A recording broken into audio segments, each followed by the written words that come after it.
Ito nga po pala yung DTF area. Ito yung computer ng Kowi printer.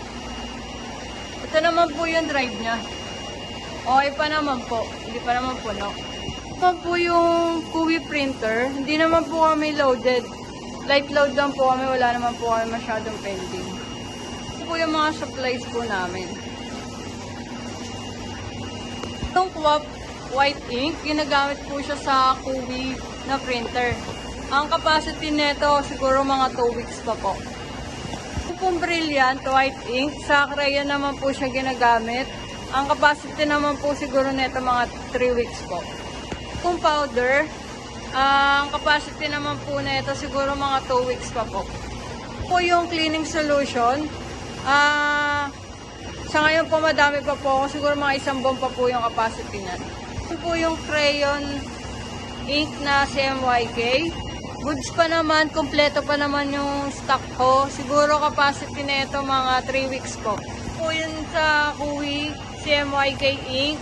Ang capacity po na ito siguro po mga 3 weeks rin po. Kompleto pa naman po siya.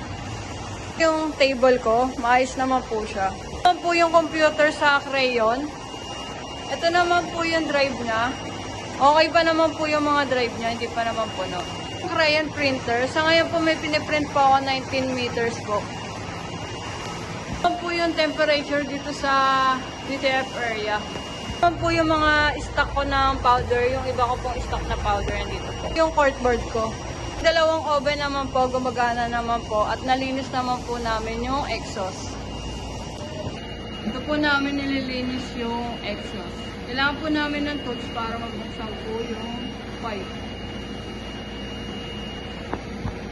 And then, kailangan rin po namin ng panalok para doon sa oil na tutulog.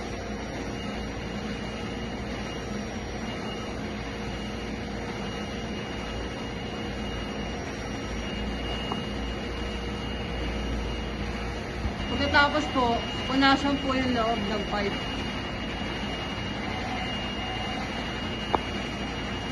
Yung takip naman po, punasan rin po.